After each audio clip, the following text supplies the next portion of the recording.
y la sobredosis anda siempre muñeca. Con tu sucia camisa y en lugar de sonrisa una especie de mueca.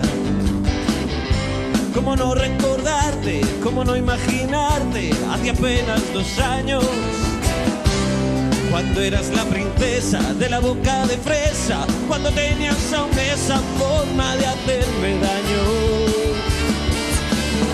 Ahora es demasiado tarde, princesa. Búscate otro perro que te ladre, princesa.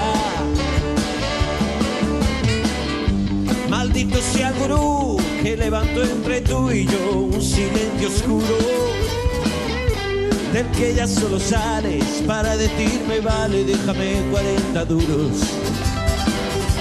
Ya no te tengo miedo, nena, pero no puedo seguirte en tu viaje. Cuántas veces hubiera dado la vida entera porque tú me pidieras llevarte el equipaje. Ahora es demasiado tarde, princesa. Búscate otro perro que te ladre, princesa. Que ahora es demasiado tarde, princesa. Búscate otro perro que te ladre, princesa.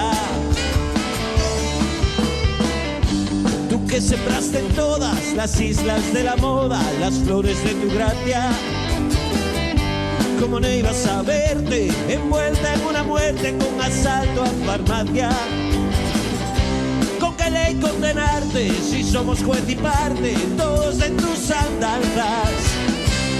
Sigue con tus movidas, nena, pero no me pidas que me pase la vida pagándote fianzas. No, ahora es demasiado tarde, princesa.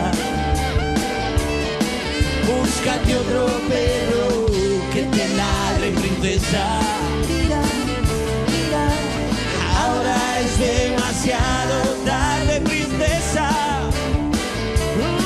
Búscate otro perro que te ladre, princesa.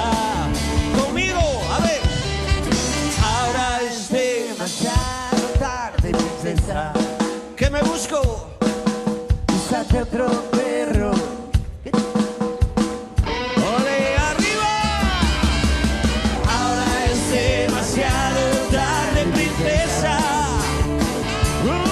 Búscate otro perro que te ladre, princesa.